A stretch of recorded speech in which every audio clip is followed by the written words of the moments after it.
Guys, Jewel ভাই এখনো ঘুম থেকে ওঠেনি, তারে ডাক দি। জুয়েল ভাই, ও উঠছেন নাকি? ঘুম ভাঙছে? ভাগে না রে ভাই।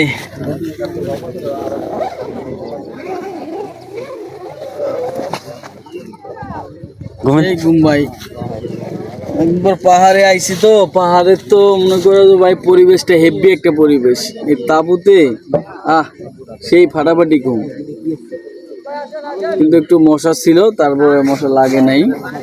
আর তাঁবুতে ক্যাম্পিংটা সত্যি অসাধারণ। আমাদের আগামী সপ্তাহের বুকিং চলমান, চাইলে আপনারা আসতে পারেন আমাদের সাথে। আর আমাদের এক প্যাকেজেই দুইটা ঘোরাঘুরির সুযোগ। যেমন আমরা আজকে আমাদের মারায়ন্তক ক্যাম্পিং করা শেষ, এখন আমরা চলে যাব আজকে রাতে কক্সবাজার। ঠিক আছে, মাত্র 1900 টাকায় আপনার দুইটা, একের ভিতর দুই। আর একের ভিতর দুই বলতে আপনার মারায়ন্তং প্লাস কক্সবাজার ঘোরাঘুরির সুযোগ। আমাদের আগামী সপ্তাহের বুকিং চলমান, চাইলে বুকিং করতে পারেন। টাটা, বাই বাই, সবাইকে ধন্যবাদ। আমি একটু ঘুমাই।